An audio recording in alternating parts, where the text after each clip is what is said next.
A dinastia Habsburgo governou a Áustria e o Sacro Império Romano-Germânico por séculos. Sua ascensão foi caracterizada por sorte, resiliência e engenhosidade política. O ideal ao redor do qual o sucesso dos Habsburgos se consolidou, o Tu Felix Austria Nubi, teve início com os fundadores da dinastia. Entretanto, eles não se originaram da Áustria. A história dessa família teve início nas margens do rio Reno, provavelmente na Alsácia. A política dos Habsburgo, na época, foi tomar a maior quantidade possível de terras de baixa nobreza e integrá-las ao seu território. Do século X em diante, os Habsburgo se fixaram na Argóvia, que hoje fica no norte da Suíça.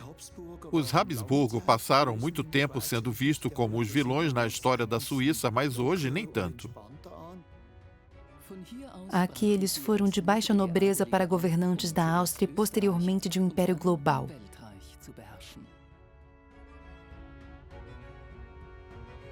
A origem da família Habsburgo.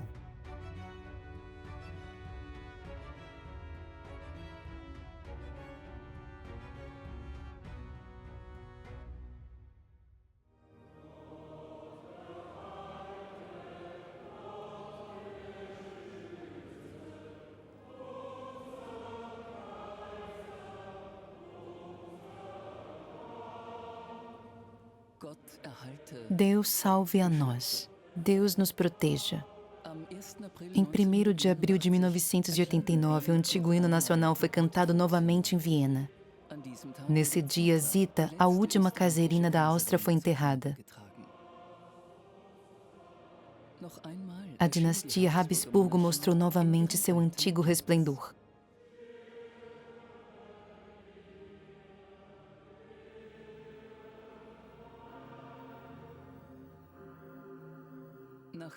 Após a missa, a procissão cruzou Viena, saindo da Catedral de St. Stephan e indo até a cripta imperial.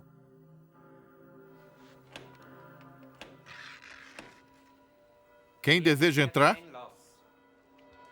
Zita, a caisarina da Áustria, coroada rainha da Hungria, rainha da Boêmia, Dalmácia, Croácia, Eslavônia, Galícia, Lodoméria e Líria. Mas somente o corpo embalsamado de Zita está na cripta imperial na Áustria. Seu coração está na Suíça, onde ela viveu durante os últimos 27 anos de sua vida.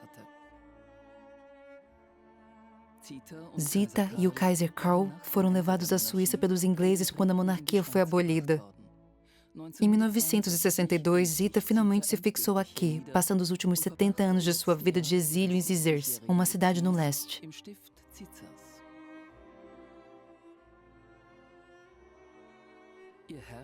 Seu coração foi enterrado na Capela de Loreto, dentro da Abadia de Muri, na Argóvia. Foi a própria Zita que mandou construir esta cripta para os Habsburgo. Os restos mortais dos Habsburgo iam para lugares diferentes. Os órgãos internos iam para a Catedral de St. Stephan, os corpos iam para a cripta imperial e os corações iam para a Capela de Loreto de San Agustín. Por essa razão, decidiu-se construir uma cripta para a família em outra capela de Loreto, desta vez em um monastério em Muri.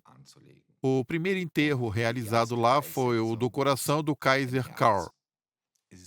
Ele morreu em 1922 na Ilha de Madeira e foi enterrado na igreja de Nossa Senhora do Monte, porém, seu coração foi extraído e ficou na posse da sua viúva, a caisarina Zita.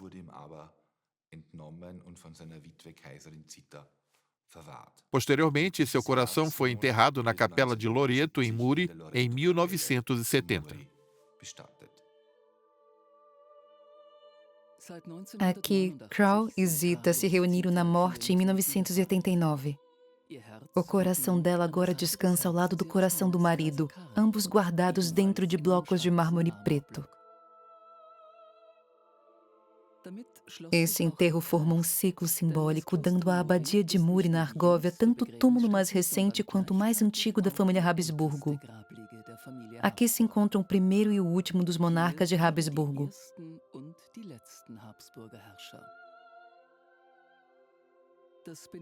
Essa abadia beneditina foi fundada aqui em 1027 por um ancestral dos Habsburgo, Radbot de Klettgau, e sua esposa, Ita de Lorena. No século XVII, a igreja de Muri foi renovada no estilo barroco e uma nave octogonal foi construída.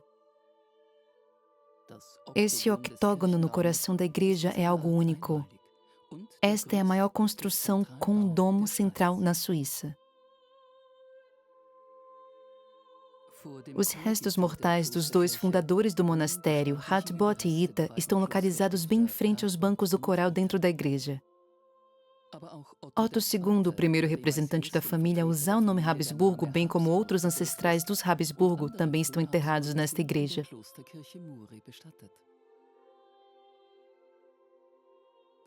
Logo acima das estátuas do casal fundador Radbot e Ita, há um monumento com uma placa listando todos os Habsburgo que estão enterrados em Muri.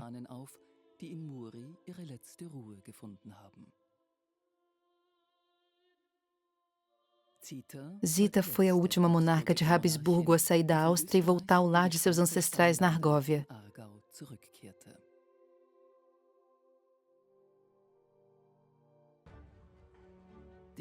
O primeiro Habsburgo a ir à Áustria e ligar o futuro da família a esse país foi Albert II, também chamado de o Fraco ou o Sábio.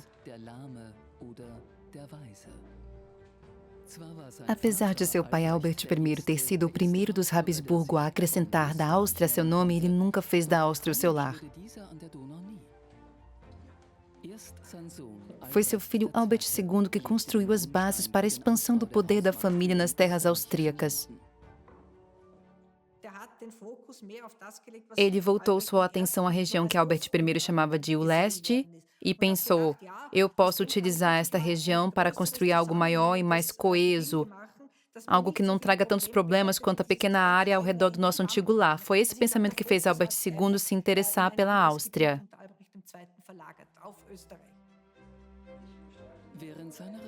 Durante o seu reino, os Habsburgo fortaleceram sua presença nas terras austríacas, governando-a por uma segunda geração.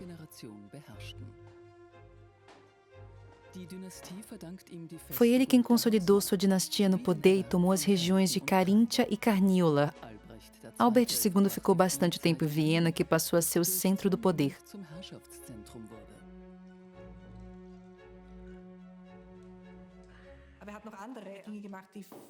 Ele fez outras coisas que também foram muito importantes para a Áustria. Ele mandou que fosse escrito As Crônicas da Áustria, um livro que contava a história da região para criar um sentimento de comunidade e dar mais orgulho aos cidadãos do país. Para mim, isso foi revolucionário. Outro feito importante para a Áustria foi a criação do monastério cartusiano de Gamin, um monastério na Baixa Áustria onde ele viria a ser enterrado.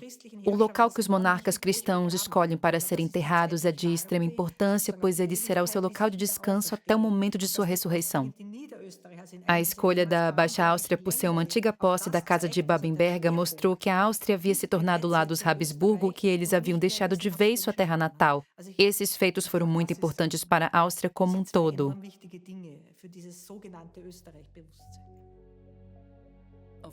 Em razão de um juramento, o monastério deveria ter sido construído no município de Malters, próximo a Lucerna. No entanto, Albert, o responsável por cumprir esse juramento, escolheu fundar um monastério em Gamin, na região de Motzwirtel, na Baixa Áustria.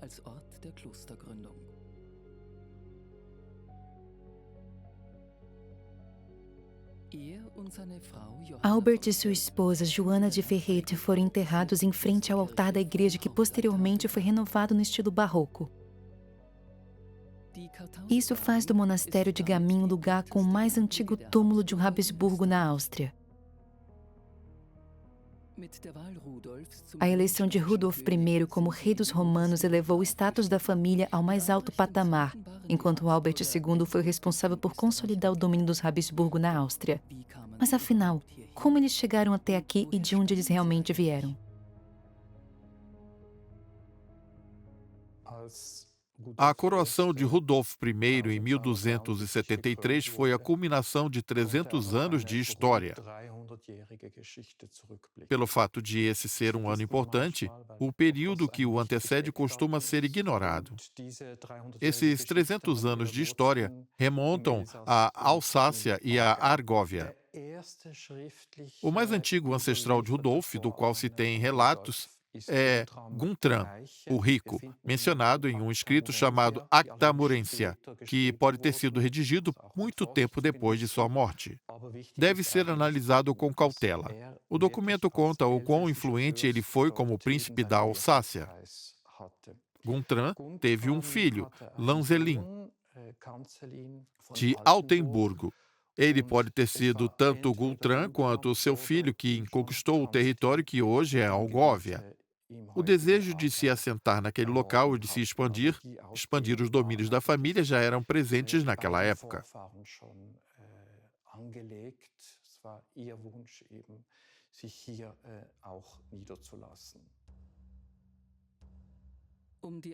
Para que conseguissem controlar a Argóvia e, acima de tudo, proteger suas terras e fronteiras dos países vizinhos, eles precisariam de um castelo. Um castelo era um símbolo de poder que podia ser visto de longe. Radbot, o filho de Lanzelin, foi quem assumiu essa tarefa. Acredita-se que o nome Habsburgo deriva da lenda de que um gavião guiou Radbot até a montanha Wilsberg, que considerou esse um sinal para que ele deveria construir ali a sua base. A palavra Habit, gavião em alemão, deu origem ao nome Habsburgo.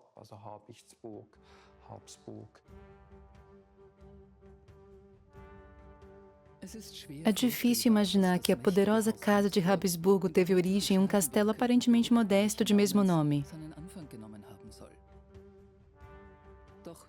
Porém, os Habsburgo tinham todas as ferramentas à mão para serem bem-sucedidos no futuro.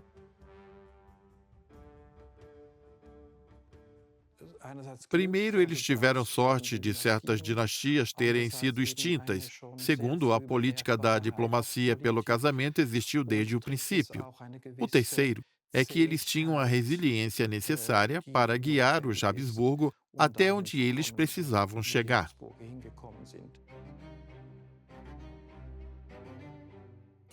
O primeiro passo na ascensão meteórica dos Habsburgo ao poder foi a eleição de Rudolf I como rei dos romanos em 1273. Ser eleito o deixou surpreso, pois ele pertencia à baixa nobreza e não era considerado um dos príncipes mais poderosos do país. O rei Ottokar II da Boêmia era de longe o príncipe imperial mais proeminente de seu tempo e considerava a si mesmo como líder natural do império. Entretanto, o crescimento rápido do seu poder assustou os outros príncipes imperiais que foram favoráveis a um candidato mais moderado. Porém, Rudolf surpreendeu a todos. Todos esperavam que ele trouxesse paz a um período turbulento. Ele não era mais um jovem, ele tinha 55 anos quando foi eleito, o que, na minha opinião, foi um dos fatores decisivos para a sua escolha.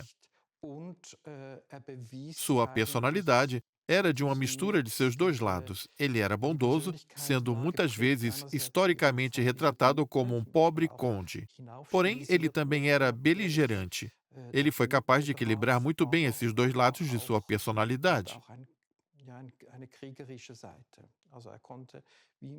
Ele foi escolhido para o cargo com base nesses traços comportamentais. Havia, obviamente, expectativas quanto ao que se deveria fazer e pessoas que depositaram sua confiança nele, pois todos acreditavam que ele seria capaz de pacificar novamente o Sacro Império Romano Germânico.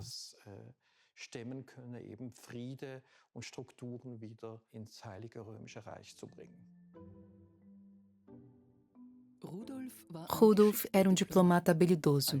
Como líder do império, o pragmático Habsburgo estava ciente de suas limitações. Sua dinastia ainda era muito jovem, por isso ele agiu de maneira cautelosa para consolidar sua posição. Mesmo assim, ele foi capaz de expandir ainda mais os territórios de sua família, estabelecendo um domínio sólido na região sudoeste do Império. Rudolf estava longe de ser o pobre conde que costumam dizer que ele era. Durante seu reinado, aconteceu também outra coisa que eu considero importante. As cidades passaram a ter o maior destaque. Rudolf não era um governante rural, mas sim um governante urbano. Ele construiu uma base para os Habsburgo em Brugg e disse que era um dos cavaleiros que havia chegado ao fim e o futuro estava nas cidades.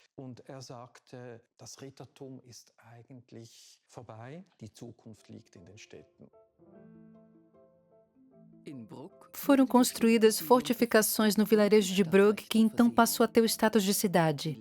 Aquele local era vital para o transporte, pois ficava próximo à Ravina da Aire. Isso permitiu que eles controlassem o comércio e coletassem impostos. Brugg tem ainda hoje a mesma aparência que tinha na era medieval. Aqui no castelo de Wildegg, que fica próximo a Brugg, podemos ver vestígios dos Habsburgo, como as duas torres, algo típico dos castelos dos Habsburgo. Hoje já não é mais possível identificar as torres do lado de fora, pois o castelo passou por uma reforma que se tornou um castelo barroco. Mas por dentro, ele ainda é um castelo Habsburgo. O castelo de Lenzburg, que fica não muito longe daqui, também foi durante algum tempo a residência dos Habsburgo.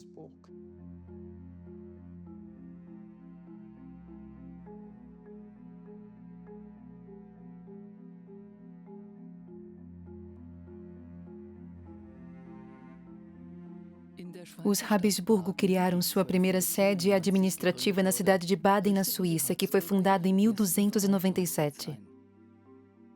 Baden tinha o status de mercado e de cidade, estando, portanto, autorizada a arrecadar impostos. O castelo de Stein ficava no ponto mais alto da cidade e foi onde os Habsburgo mantinham guardados seus arquivos.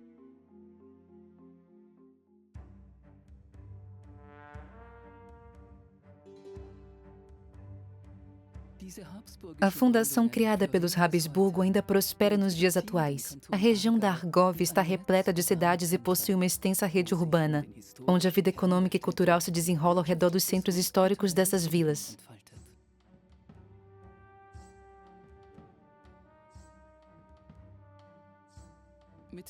Com o crescimento dos vilarejos, Rudolf mostrou ser um rei moderno e progressista que talvez não fosse tão controlável quanto seus eleitores esperavam que ele fosse.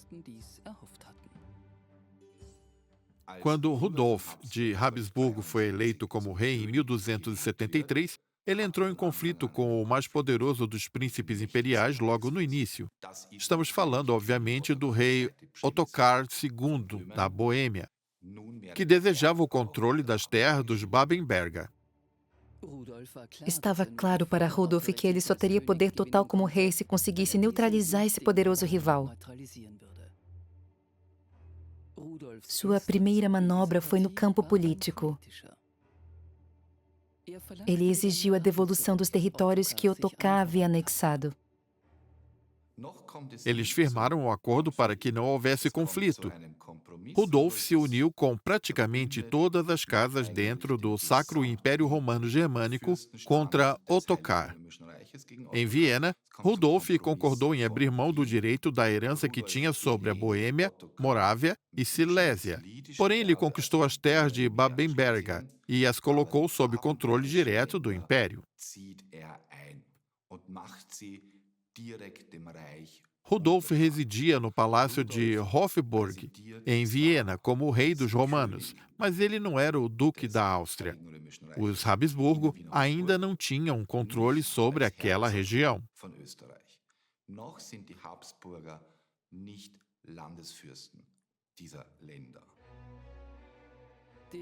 Esse acordo em Viena parecia ter sido um acordo de paz, mas ele serviu apenas para adiar por um tempo uma batalha que era inevitável.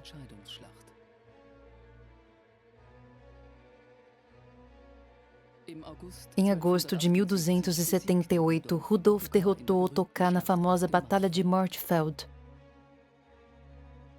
Seu arquirrival foi eliminado.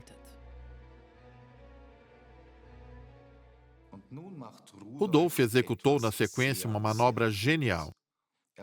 Ele sabia exatamente o que era ou não capaz de fazer e sabia que não tinha poder o bastante para tomar as terras do seu antigo adversário.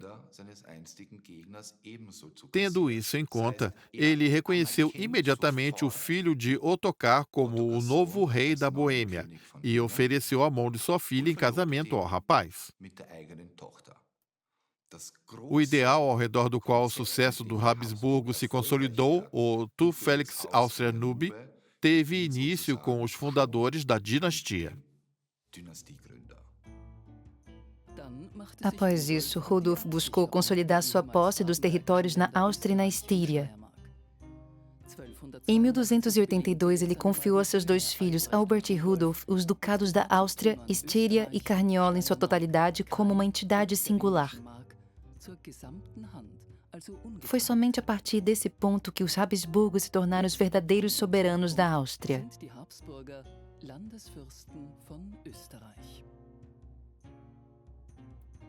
No entanto, o governo da família sofreu oposição. A nobreza orgulhosa da região não aceitou o governo conjunto dos irmãos. Por conta disso, Rudolf indicou seu filho mais velho, Albert, como único regente. O filho mais velho, Rudolf II, deveria receber uma compensação em dinheiro ou terras.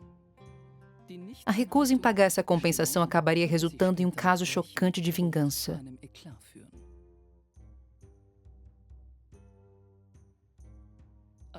Como novo soberano, Albert colocou em cargos estratégicos do país seus compatriotas suábios de confiança, os quais rapidamente se transformaram em famílias ricas e influentes da aristocracia local. Isso causou em pouco tempo um enorme ressentimento entre as elites da região. A nobreza local não ficou feliz com a chegada desses estrangeiros que estavam tentando expulsá-los dali. A política dos Habsburgo naquela época era, de fato, tomar tudo o que conseguissem da baixa nobreza para depois integrar em seu território.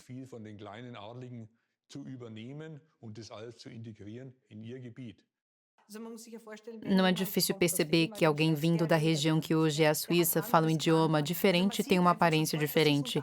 Eles eram imediatamente identificados como estrangeiros. O próprio rei Albert também era um estrangeiro em Viena. Precisamos pensar nesses reis como se fossem diretores de uma multinacional. Primeiro eles começam em Frankfurt, depois vão para Nova York e depois se mudam para Londres. Eles são estrangeiros em todos esses lugares, por isso o fato de Albert ser estrangeiro não causava incômodo em Viena. O problema estava em seus subordinados, aqueles que governavam em seu nome. O fato de serem estrangeiros causou revoltas.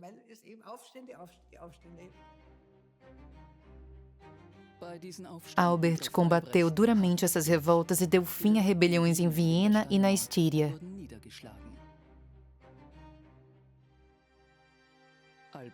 Albert se casou com Elisabeth de Caríntia e Tirol em 1274. Ela ascendeu politicamente ao lado de seu marido, tornando-se inicialmente a duquesa da Áustria e da Estíria. Ela sabia analisar a situação política de maneira genial e teve bastante influência sobre Albert. Elizabeth de Caríntia e Tirol recebeu uma educação fenomenal. Ela sabia ler e escrever, algo que ele provavelmente não sabia. Falava latim e era considerada muito inteligente. Ela também entendia de finanças e empreendimentos, vindo posteriormente a sugerir a construção de minas de sal em Haustaud. Também era quem administrava o império na ausência do marido, mostrando a confiança que era depositada nela. Os dois formaram uma ótima equipe, e enquanto ele era agressivo e perseverante, ela era uma mediadora que encontrava soluções após os conflitos, dialogando com os oponentes. Os dois eram uma dupla formidável.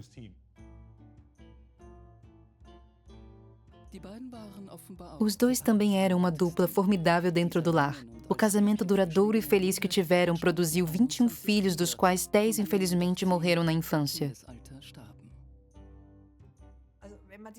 Se observarmos os 21 filhos de Albert I, encontraremos nomes bem interessantes.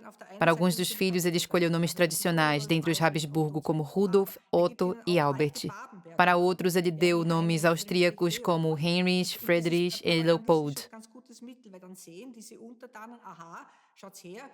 Ele usou essa artimanha como uma ferramenta política para dizer ao seu povo: eu me lembro dessas grandes figuras de um passado distante, porém agora precisamos unir a história dos nossos países.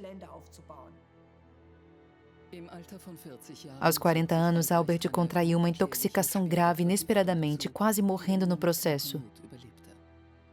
Seus conterrâneos especulavam se tratar de uma tentativa de assassinato. Talvez esse não fosse o caso, pois a alimentação na Idade Média era precária para todas as classes sociais.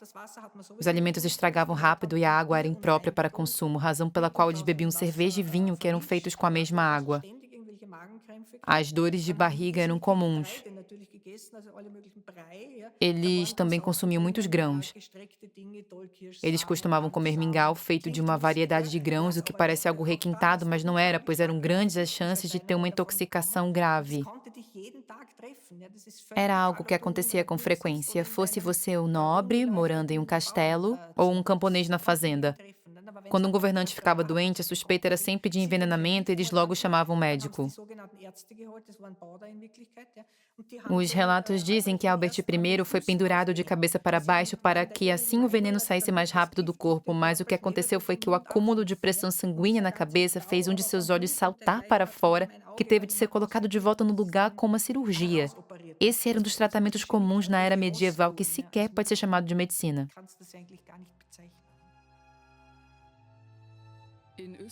Na Áustria, a impopularidade dos Habsburgos gerou novas rebeliões. Concomitante a isso, teve início um conflito entre a Argóvia e a Confederação Suíça, que surgiu em razão de um tratado de defesa contra a expansão dos Habsburgo.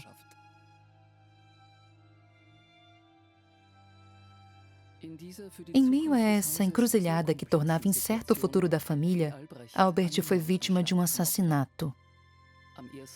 Em 1º de maio de 1308, ele foi morto pelo seu sobrinho Johann Parricida nas margens do rio Reuss, na Argóvia.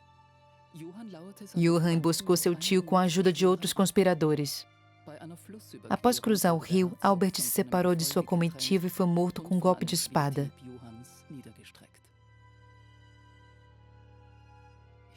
A motivação por trás desse assassinato a sangue frio foi o não cumprimento do acordo entre Albert e Rudolf II, o pai de Johann. O irmão mais novo nunca recebeu o que prometeram pagar a ele quando o forçaram a renunciar ao trono da Áustria 25 anos antes.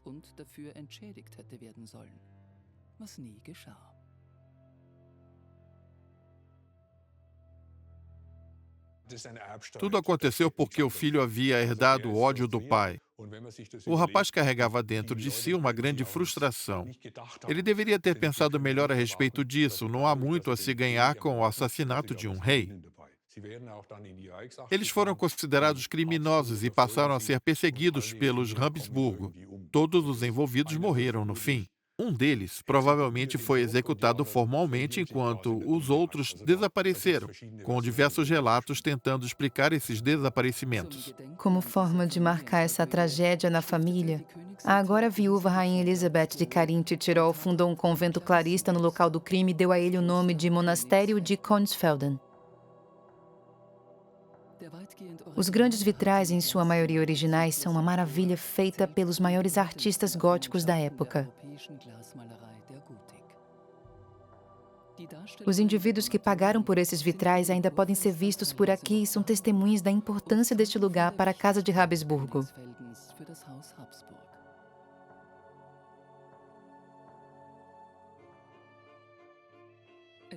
Foi o filho do rei Albert que finalmente legou o futuro de sua família de maneira definitiva à Áustria e abandonou a Argóvia definitivamente. Ele ficou conhecido tanto como Albert o Fraco quanto Albert o Sábio. Ele recebeu uma boa educação, algo que eu considero muito importante. Ele sabia ler e escrever, algo raro entre os nobres da época, e também sabia falar latim. Toda essa educação é decorrente do fato de que não era esperado que ele se tornasse um governante por ter 3 irmãos mais velhos. Os Habsburgo costumavam colocar os filhos mais jovens na igreja. Ele foi bem mais educado porque os clérigos sempre receberam uma educação mais privilegiada, aprendendo a ler, escrever e a falar latim. Aos 15 anos, ele foi ordenado como bispo, um feito que seria extraordinário nos dias de hoje, mas era algo comum na época. Entretanto, o Papa não aprovou esse ato. Em seguida, foi decidido que ele deveria deixar o estamento do clero e ser transferido ao estamento secular para governar, pois todos os seus irmãos, incluindo Frederick e Otto, cada um deles responsável por uma parte do território, haviam morrido. Albert foi o único que restou, por isso acumulou todo o poder de seus irmãos. Quando Albert assumiu o poder, começaram a surgir os primeiros sintomas de uma séria doença que daria a ele a alcunha de o Fraco.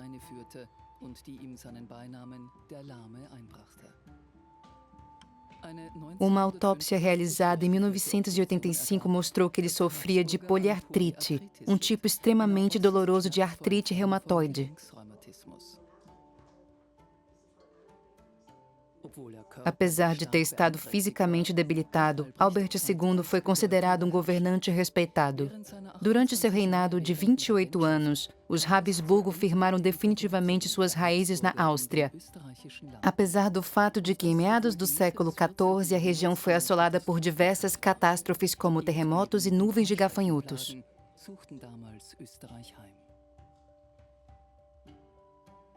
Algumas histórias dizem que não era possível enxergar o céu por conta das enormes nuvens de insetos que devoravam plantações inteiras.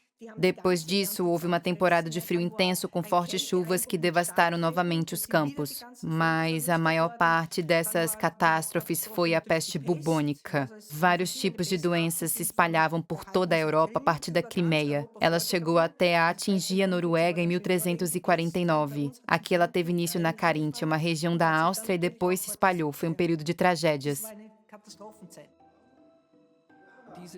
Albert II governou o país de maneira magistral durante esse período. Albert passou a ser um príncipe imperial admirado e respeitado. Seu longo reinado foi caracterizado por sua abordagem moderada, o que deu a ele sua segunda alcunha, o sábio.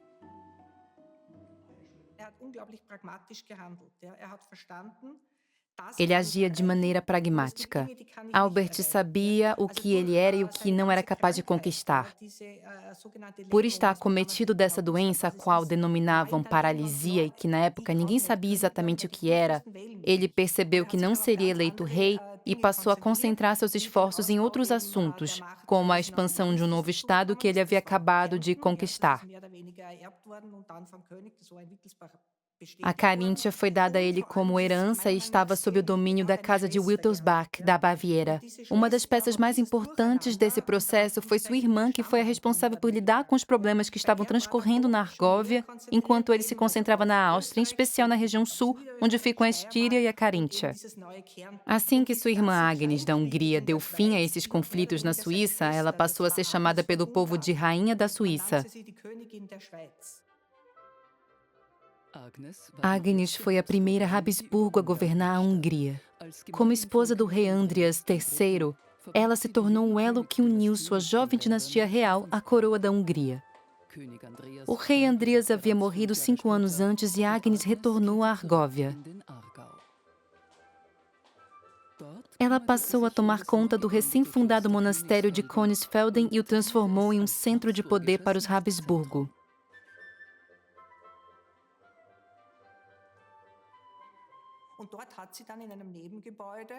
Ela passou a reunir sua corte tanto ali quanto em um outro local próximo. Ela sabia que precisava representar os interesses do povo para ser levada a sério. Lá ela se apresentava de maneira imponente e suntuosa. Ela também atraiu muita atenção para o monastério e também solucionou muitos conflitos que aconteciam nos bastidores. Com essas negociações e pequenos acordos, ela garantiu em certa medida que a paz reinasse na Argóvia por bastante tempo. É por isso que ela era conhecida como a Rainha da Suíça. Ela foi uma mulher de muitas conquistas e também ficou conhecida por ser uma das primeiras mulheres da Idade Média a ter sua própria biblioteca.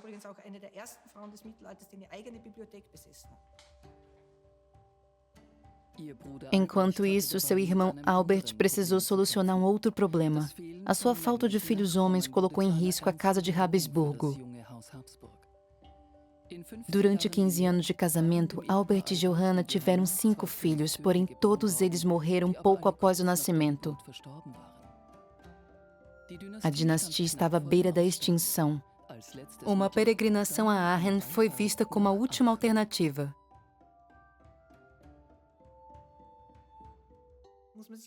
É preciso lembrar que ele não conseguia andar a cavalo. Ele teve de viajar em uma cadeira de rodas que era puxada por um cavalo. Eles partiram nessa viagem saindo da Suíça rumo a Aachen, seguindo a correnteza do rio Reno. Nessa jornada, eles compraram diversas relíquias e amuletos mágicos e depois foram de volta para casa. 9 meses depois, Johanna deu à luz a um Habsburgo que ficou bastante conhecido, Rudolf IV, também conhecido como o Fundador.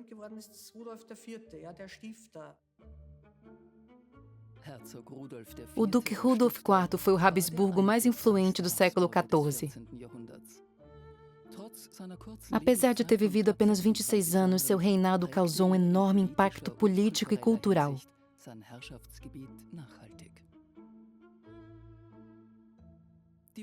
O feito mais famoso de Rudolf foi ter forjado um documento que colocava sua dinastia no mesmo patamar que a dos outros eleitores do Sacro Império Romano Germânico, o Privilegium Maius. Com essa falsificação de sucesso, ele se tornou um arquiduque.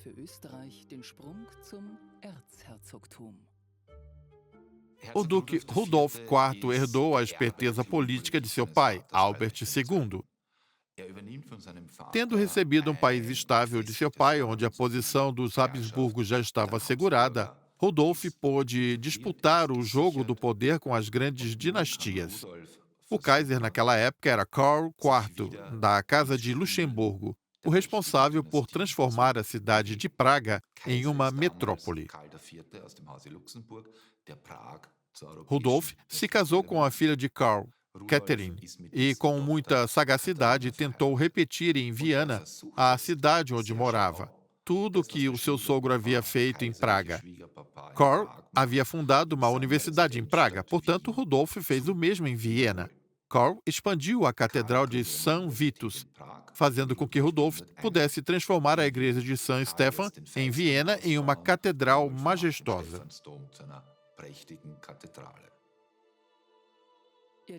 Ele lançou as fundações para a conversão da igreja paroquial do estilo romano em uma catedral gótica com uma torre gigante que hoje é um dos cartões postais da cidade.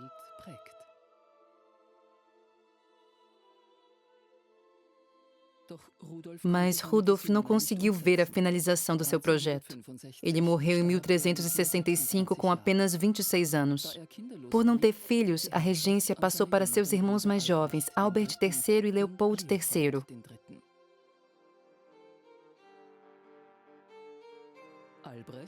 Albert governou a região que hoje compreende a Baixa Áustria, a Alta Áustria e o norte dos Alpes austríacos. Leopold ficou com a Estíria, a Caríntia e Tirol, bem como os territórios dos Habsburgo que hoje fazem parte da Suíça. Sua esfera de poder era fragmentada, com uma combinação complexa de territórios, muitos dos quais não possuíam uma unidade administrativa coesa. Leopold governou com mão de ferro para manter o controle dos domínios da sua família. Isso o colocou em rota de colisão com a recém-fundada Confederação Suíça.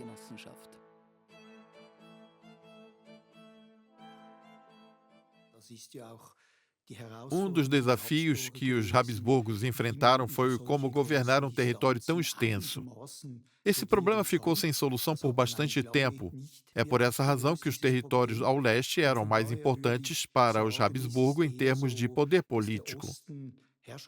A Estíria tinha suas minas de sal e a Carítia arrecadava os impostos do tráfego do rio Danúbio. A Suíça e os países vizinhos não conseguiam fazer frente a essas operações. Esse conflito tinha motivações diferentes para cada um dos lados. O interessante é que, da perspectiva da história da Suíça, aquela era uma grande guerra pela liberdade. Mas para os Habsburgo, esse embate não tinha o mesmo significado.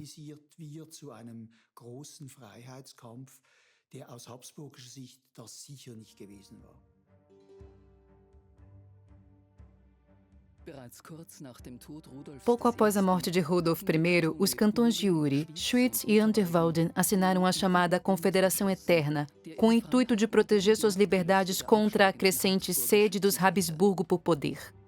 Esse acontecimento deu origem à Confederação Suíça.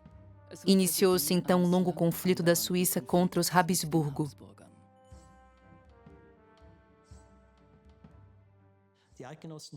A Confederação Suíça foi uma construção singular e bastante especial na história europeia.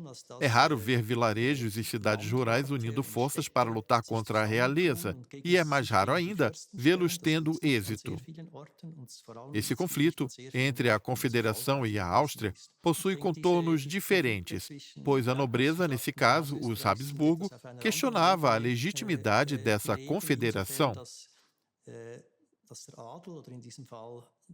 Eles disseram que a Confederação Suíça não possuía nobreza e que se opunha à ordem legitimamente estabelecida na Europa de que os plebeus, trabalhadores e artesãos não podiam reinar, pois essa era uma tarefa exclusiva da nobreza.